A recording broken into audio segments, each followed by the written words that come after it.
It's all to do with an internal sense of being in the right place at the right time. That is another key. Welcome to Unhinged, separating faith from fiction.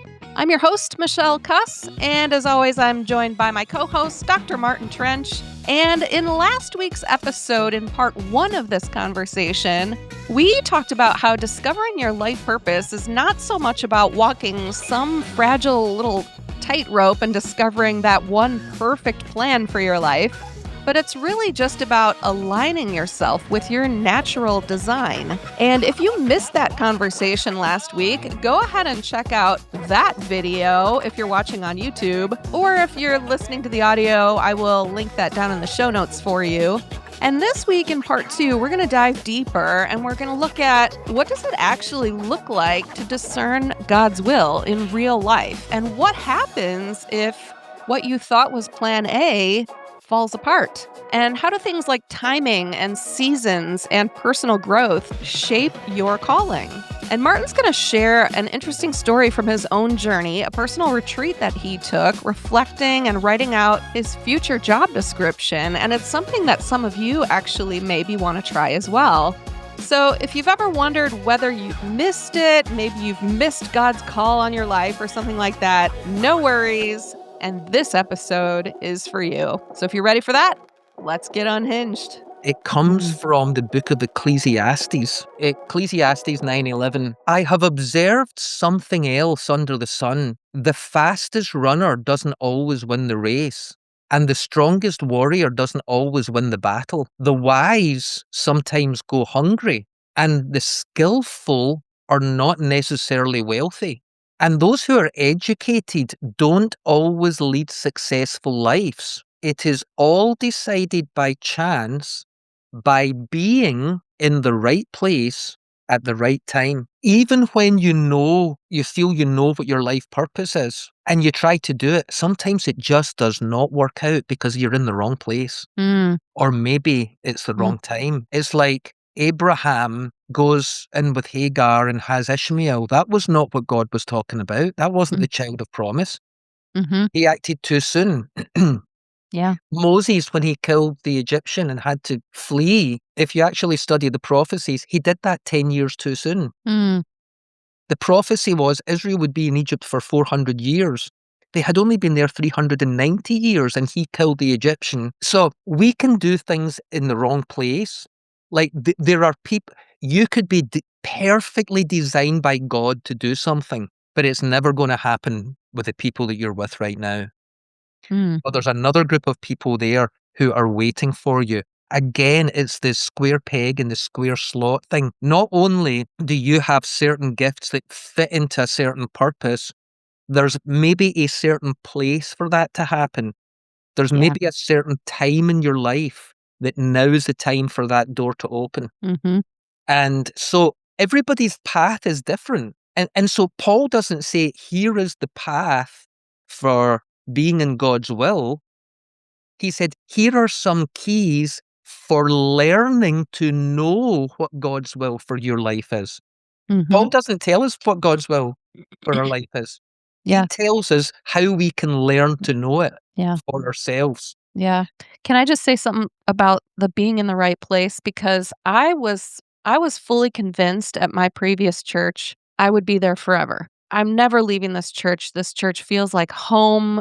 This worship team is my family. We're going to do stuff together. There were words on the house, prophetic words over the house about our sound and our music. And we had this whole idea of, we had prophets come in and prophesy over us, that kind of thing.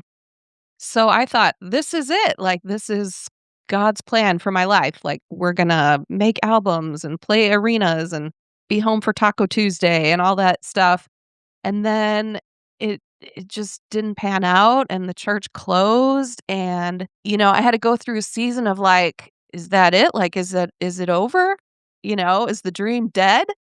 So I think there's a thing too of like, if there was a plan A that God had, there's another plan A.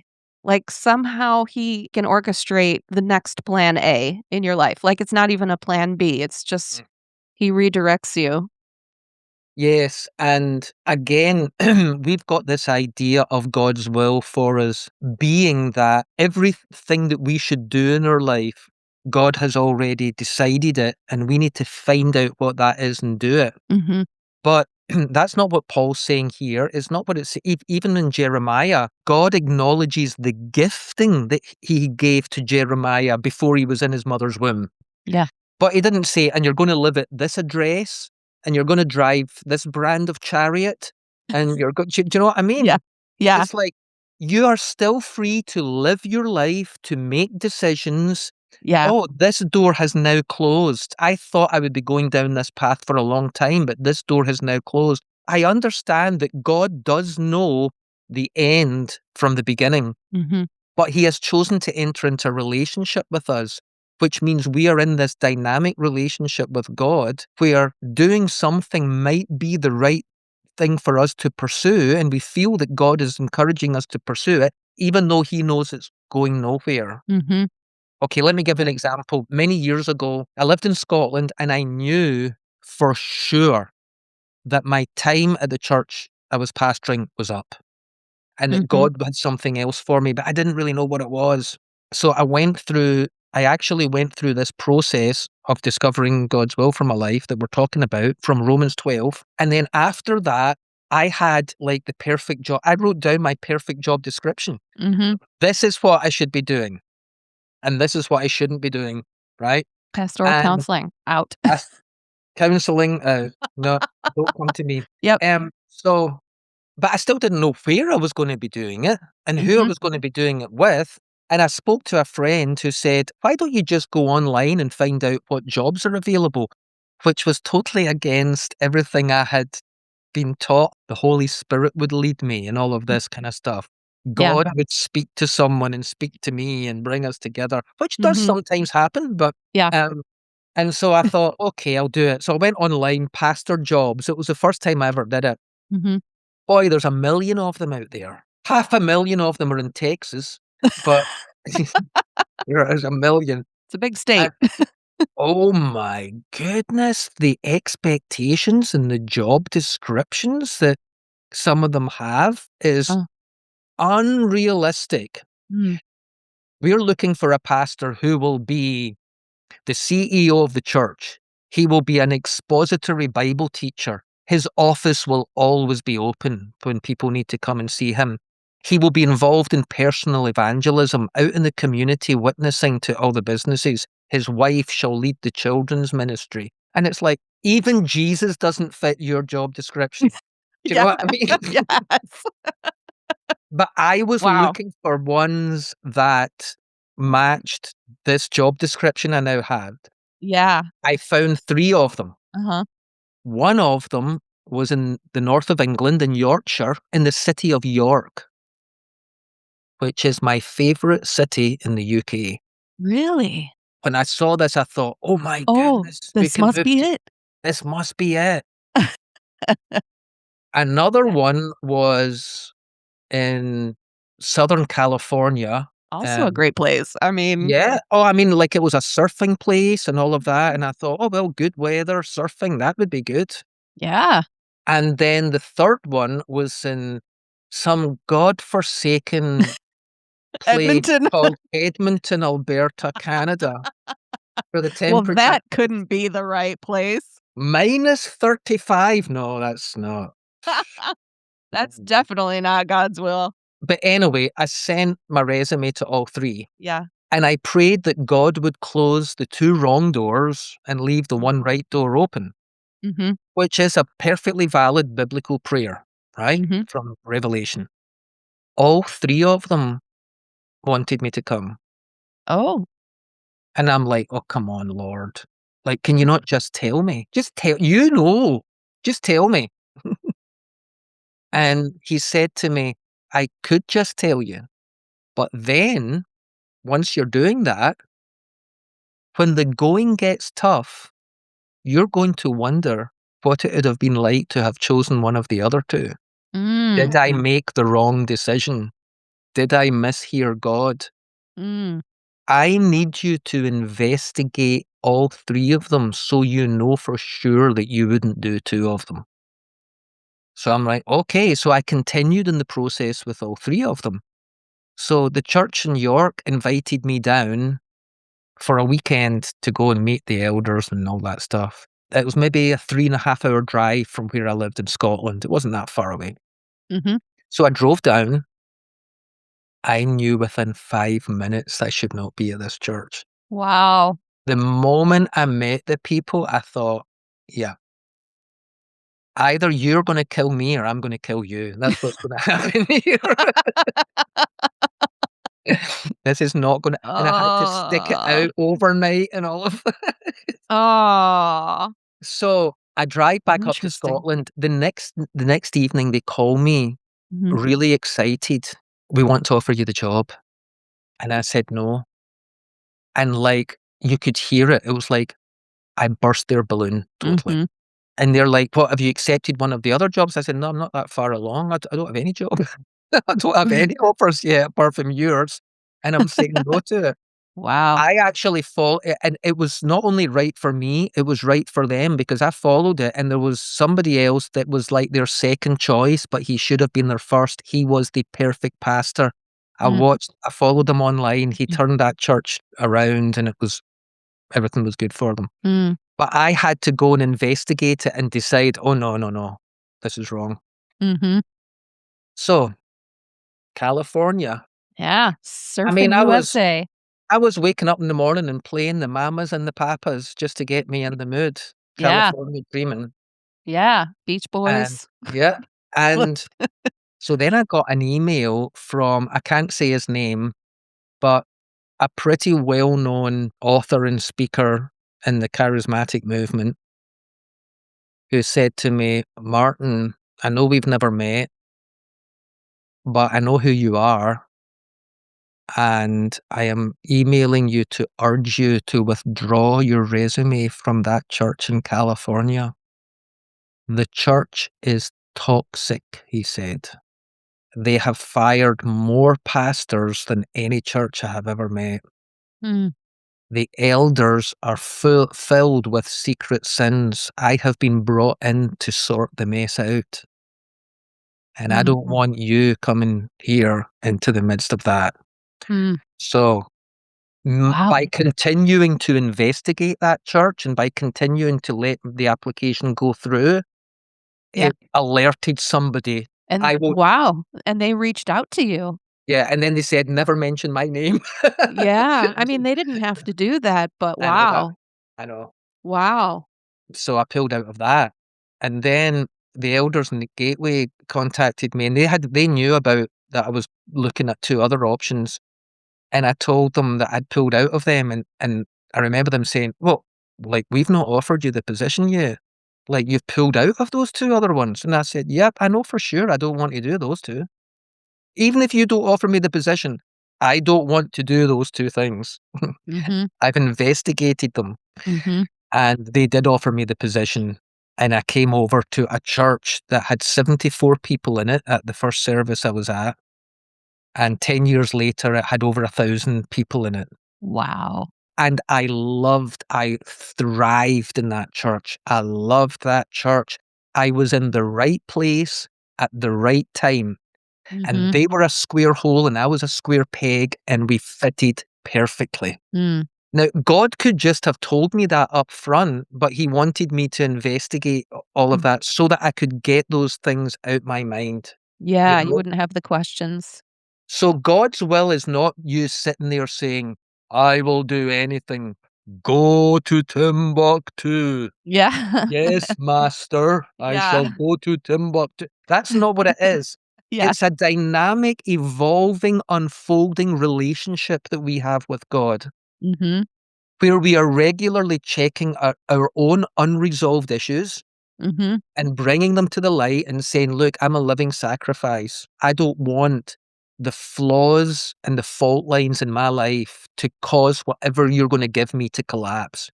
So Mhm. I'd first and foremost, before I'm a pastor, before I'm a teacher, before I'm a lawyer, a doctor, whatever it is you're called to do, I am a child of God first and foremost. My identity is not in what I do. My fulfillment is in what I do. When I discover my life purpose, not only am I fulfilling my life purpose, I am feeling fulfilled as well. Yeah. A sense of fulfillment is in your life purpose, but my identity is not in what I do. It's in I am a child of God, right? Yeah. I, And I love that you clarified that. that's first and foremost. Now I'm going to start changing the way I think. I'm not going to think like the ministry machines that I see out there and self-promotion and this, that, and the next thing. There's nothing wrong with having good adverts. There's nothing wrong.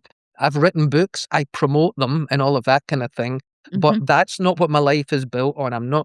I am being transformed by the renewing of my mind. I'm letting God change me into a new person as I change the way I think. People might tell me this is the way to go, that's the way to go.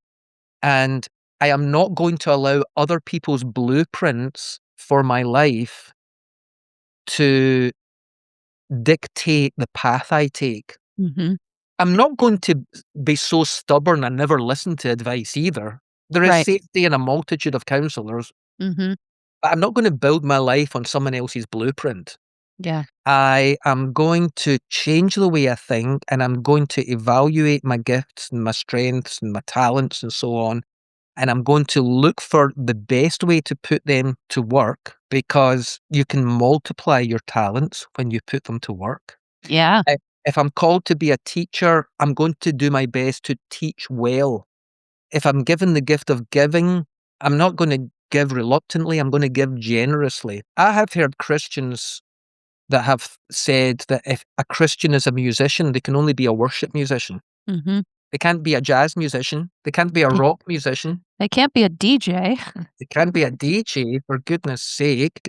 I remember I once pastored a church that had some professional artists in it. There was 3 of them, a guy and 2 women, and they knew each other from art school and so on. And quite often I would be, like this happened at least 3 times that I can remember. I would be talking with them and someone else in the church would join in the conversation, and then they would say, "Oh, are you artists? I didn't know that. Are you Christian artists?" And they said, "Well, Dualism. we're Christians and we're artists." What do you mean by Christian art? Like, do you paint the crucifixion and things like that? Well, I knew that what they painted was nudes. And so I said to this couple that were asking one day, "The 3 of them have a joint exhibition coming up next week. We're going to it. Why don't you come with us?" I knew they were going to see a wall of nudes. And I remember meeting them. I remember they didn't know how to, like, they actually did come and they didn't know how to I mean, like, they had to admit that it was skillful art. And I remember the woman saying to me, "So it's not like naked live people they paint?" And I said, "Oh yeah, it is." Where did they get them?" I said, "There's a burlesque dance company that they hire the women from." And it's like, they just did not know how to compute that at all, you know? No. So it's like, if you're an does that? artist, Yeah. you have to be a Christian artist. If you're a musician, you have to be a Christian. Now, here's the truth. A musician might, at some seasons in their life, be a worship musician. They might, in other seasons of their life, be a session musician and helping other recording art. But music is their life. Music is their purpose. It will evolve throughout their life, and them and God will work out what they should be doing, when they should be doing it, what is the right place, the right time, the right people. It's all fluid in that sense. Yeah, goes back to the dynamic relationship. It does. Yeah. It does. That's really Now, good. so I was a pastor in Scotland. I had been the assistant pastor of a church. Then I had went and planted another church that had been there for, I don't know, about 10 years, and it had grown pretty significantly. And then I had moved to another place to start a church, which really struggled and wasn't growing that well. And on top of that, the churches I used to lead were kind of charismaniac type of churches, because that's what I was at the time, you know? And then I kind of matured beyond that. Mm-hmm. And then I realized that I no longer fitted the church that I had built. But I also realized I couldn't change it because all the people who came to it loved all that stuff. They loved to shake, rattle, and roll, and Yep. all of them. Okay. Yep. And I was done with it at that point. So I am praying, trying to find out what God's will for my life is. I feel like I know it was time for me to move on. And I'm studying this passage in Romans 12, and I see these 3 things that I need to do. So I decide to put myself in a weekend retreat. I take 3 days off, and I drive to an area in Scotland called the West Highlands because I knew I couldn't get a cell phone signal there because of the mountains and stuff, and I knew Mm-hmm. there's no way I'm gonna get a cell phone signal there. I wanted to be alone, just me and God. Mm-hmm. Okay. So I'm out there. For anybody that knows the geography, it was past Inverary, Kilmartin area. I went to Kilmartin area because Kilmartin means Saint Martin's Cell. Mm. I I went like it. there and I decided I was Saint Martin. I would go and hang out there. Mm-hmm. And In your cell. mhm, all I took a Bible, not the Bible I currently used. I took an old one that had years of highlighting and dates written in it, Mm-hmm. right? And I took a journal where I'd written down all the dreams and visions and prophetic words and scriptures that had come alive to me over the years. I took that, and I took a notebook. That was all I took. Mm. Day 1, the first day, I spent the whole day dedicating my body as a living sacrifice. Now, by the whole day, I mean, I went out for a walk among the sheep and things like that, got some fresh air. But when I was reading the Bible, when I was praying, when I was meditating, I was focusing on, Lord, what areas of my life have I held back from you? And Mm. what unresolved hurts and wounds have I got that could fester away in there and all of that kind of stuff? I spent a whole day doing that and writing down everything that came to me. And it was funny, I was expecting the thing that came the clearest to me was, stop watching such violent movies like Kill Bill and things like that. I'm like, "What? Really? Okay."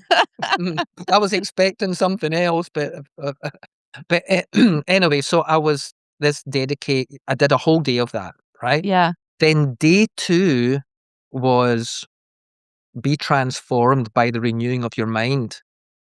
And so what I did that day was I spent the whole day, apart from when I went out for a walk or whatever, or drove down to the local village to go to the fish and chip shop to get Mm-hmm. something to eat. Apart from that, I spent that whole day reading the highlighted bits in my Bible, the words that God had given me over the years, Mm. and reading my journal, and I wasn't trying to find a blueprint through it.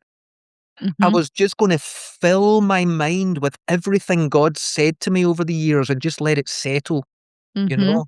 And so I did that for a whole day. And then on the 3rd day, it was have an honest evaluation of yourself and of what gifts you have and don't have. So I got my notebook and I put a line down the middle. And on one side, I wrote down all the gifts that I knew I had. Mm-hmm. I didn't do what that woman did. I didn't write every gift imaginable. Yeah. And in the other column, I wrote down all the gifts that I knew I didn't have. Mm-hmm. And I'm not just talking about spiritual gifts in the sense of prophecy and discerning of spirits, but public Mm-hmm. speaking, all of that kind of stuff, right? Yeah. All the stuff I was good at and all the stuff I wasn't good at. Mm-hmm. And unsurprisingly, all the stuff I was good at, I enjoyed doing. Mm-hmm. And all the stuff I wasn't good at, I did not enjoy doing. There was no pleasure in doing the things I wasn't good at. Mm-hmm. But the things I was good at, the things I was gifted in, that was good and pleasing and Mm-hmm. perfect. So then after that, I thought, okay, let's go further. Let's do personality traits. I already knew what my personality profile and various things was, but I thought, here's all the things I like, and here's all the things I don't like. And I thought, okay, I'm going to really be honest in my evaluation with myself. Here's all the kinds of food I like, and here's all the kind of food I don't like. Here are the movies that I like, and here's the movies I don't like. Here's the music I like, and here's the music I don't like. Mm-hmm. No one else was going to see this.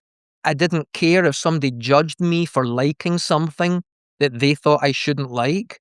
And I didn't care if they judged me for not liking something that all Christians should like, you know? Mm-hmm. I was just totally honest. And it was like I finally accepted who I was. And then that night, before I went to bed, I wrote based on these 3 days, here is my dream job description. And I wrote it down. And I knew at that point that the next major season of my life, I would still be pastoring a church, but different than I had done before. I was going to be a lead pastor who focused on two things: mentoring a staff team and teaching. A teaching ministry and a mentorship ministry.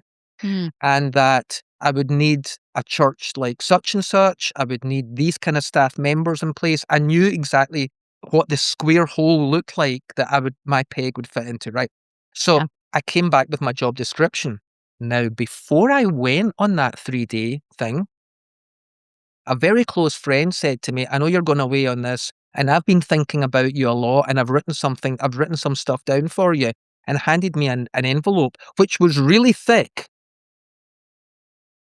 And I felt a red flag. I felt the Lord said, don't open that till the very end. And I had my job description and I knew what I should be doing. And then I opened his letter. The opening sentence was, you shouldn't be leading churches. You suck at it. What? Mm-hmm. Yeah, that's a red flag. And then the next sentence is, what you should be doing is you and me should start a ministry where we just travel around the country together and put on one-night events. Which was the exact opposite of the 3 days conclusion that I had come to. And it went on for pages. What? And I thought, isn't it amazing how different other people view you than the way you view yourself? Yeah. Like, this guy was somebody I had known for years, and he got me 100% wrong. Wrong. Wow. But if you went into that weekend just looking for a prophetic word or some kind of, word from somebody else, you open that thing up like, oh, I guess this is what I should do. I mean, I know you wouldn't do that, but Yeah, there are people who do that. that's right.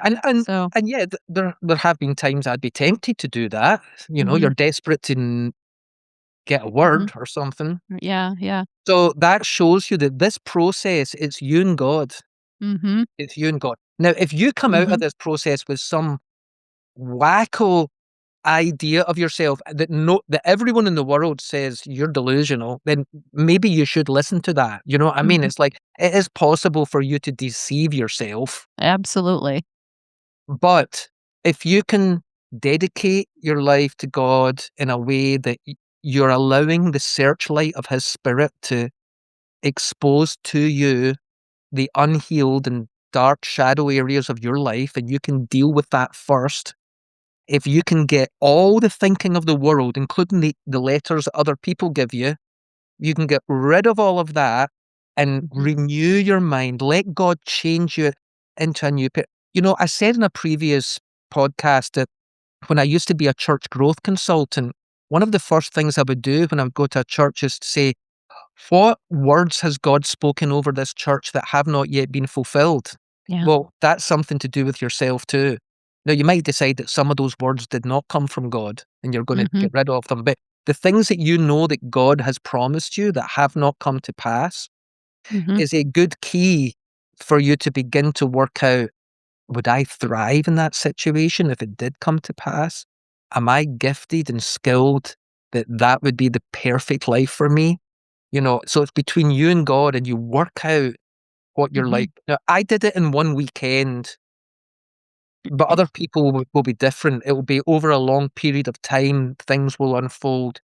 Everyone's life cycle is different, and Yeah. everyone has a unique path. Remember, it's narrow for a purpose. It's your unique path. But everyone will only feel fulfilled, feel that life is good, that it is bringing pleasure to them, that they are living the life that they were perfectly designed to live when they know their life purpose, when they know what God's will for their life is. And God's will is not highly detailed, it's general. Yeah. You get to choose. It's like that verse in Jeremiah where it says, I know the plans I have for you, declares the Lord. It doesn't say, I know the one perfect plan. Mhm. And if you don't get on that plan, you blew it, baby. Yeah. It's Yeah. like he has plans for Mhm. us and they can look different in different seasons. I love that. And it just, when you were telling me about your weekend, which by the way, that's a great idea for people listening to this podcast to take some time and do that. One of the things I did when I was there was I was pretty close to a place called St. Columba's Cave. St. Columba was a Celtic, like, apostle who Mhm. planted churches all over the west of Scotland, and he had this cave that he would go to pray in, and it had a bit outside, a bit of rock, which is called Pulpit Rock, Mm. because all the locals would come to him to be healed. And he would stand up on that rock and read the scriptures and pray, and then he would come down and lay hands on them and they would be healed. This is like 1,500 years ago or something like that. So I went and spent time there too because it Mm. was close. Cool. And so, and I enjoy things like there's stone circles in the area, and I went to the stone circles and so on because I love all that ancient history stuff. Mhm. And just doing things that I enjoy doing, being in an experience of enjoyment makes it easier to hear from God. That's a good word right there. And sometimes we can get so into our work or our stress or our whatever, Mhm, we forget the things that we love to do.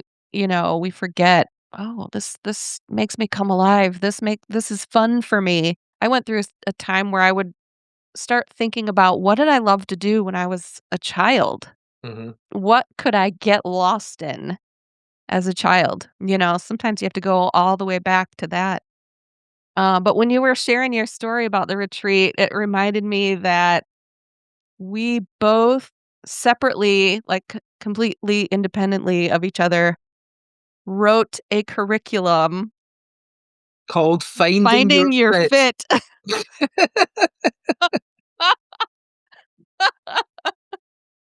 I think I wrote mine first. Mine came out in Yeah, 2003.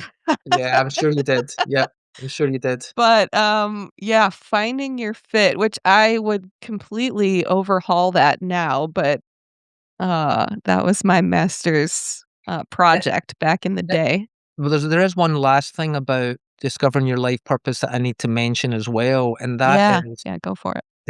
like, a lot of the things we have to do in life are not our life purpose. Everyone has to wash their clothes, And their maybe, dishes. and their dishes and whatever. That's maybe not your life purpose. And I have come across younger people, like in their 20s, late 20s or whatever, that, no, I'm not doing that job because that's not the dream in my heart and all of that kind of stuff. And it's Mhm. like, you need a lot of experience too. It's good to have life experience. You can't only do the thing.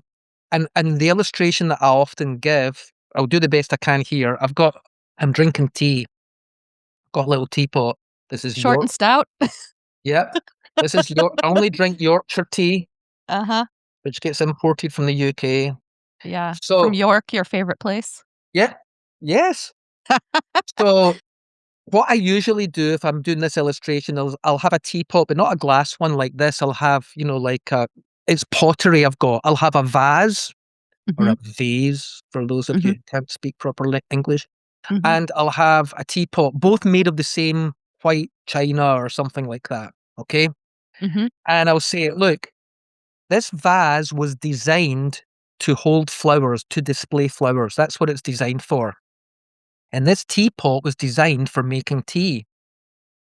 Now, if somebody gave you flowers and you didn't have a vase, you could use the teapot.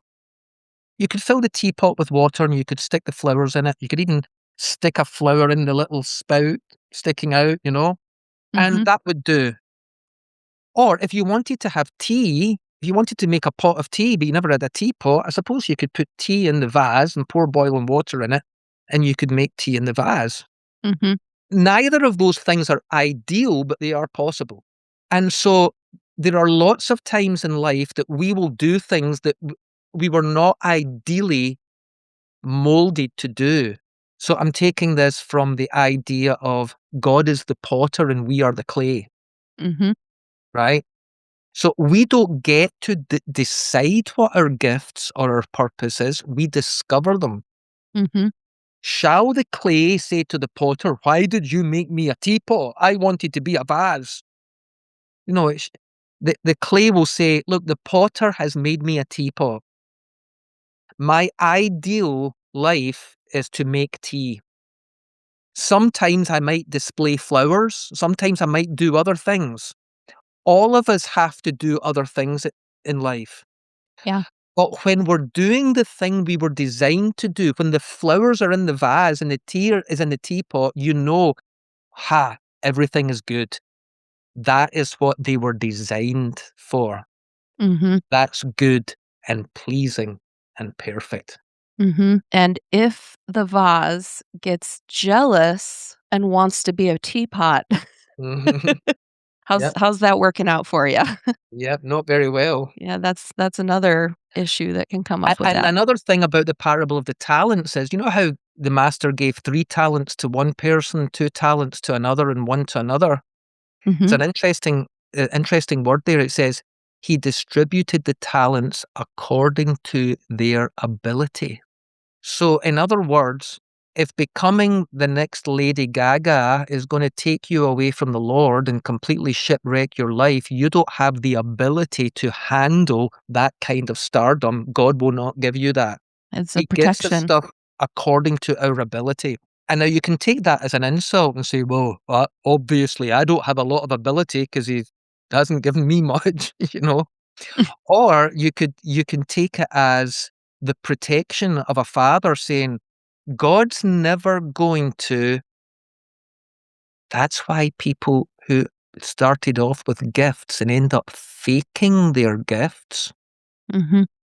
because they want the bigger platform, but they've not been given that gift because they don't have the ability to handle it. So they Right. have to fake it. Mm-hmm. Wouldn't it be better for someone to be a local member of a church with a prophetic ministry to that church, and they always feel like they're in the will of God and they're a blessing to other people? Would that not be better than them thinking of themselves more highly than they ought, wanting to be a prophet to the nation and having to eventually become a fake in order to make it there? It's like Mm-hmm. fake it till you make it, Mm-hmm. Yeah. They would be much happier just being the person that God created them to be in the Mm-hmm. right place at the right time. Yeah. And it would save them a whole lot of heartache and shipwrecking their life. That's so good. That's a good word. Good stuff. If this conversation helped steady you, maybe it gave you permission to trust the process instead of panicking about finding the perfect plan, then this could be a great time for you to dig a little bit deeper. So throughout the month of March, Martin is going to be leading his Discover Your Life Purpose Challenge. This is a 30-day guided journey in his community to help you clarify your gifts, your personality type, your unique design, your next steps, how to discern God's will in this season of your life. It's going to be awesome. So the details for that are linked below. And if you want to support the show, and I know you do because you just listened to 40 minutes of some of our best content, then check out our Unhinged merch, because nothing says spiritual gangster like wearing theological snark in the form of a hoodie. So we've got that link down for you as well, down in the notes. And as always, share this episode with someone that you think would benefit from it. And we will see you on the next one. 2 hours. 2 hours, that's a lot of stuff you've got. Nothing else. I've got nothing else to say. Okay. The brain drain is complete for today. It is. I'm needing more Yorkshire tea. Go get your Yorkshire tea and your little teapot and go cuddle with your cat. I will.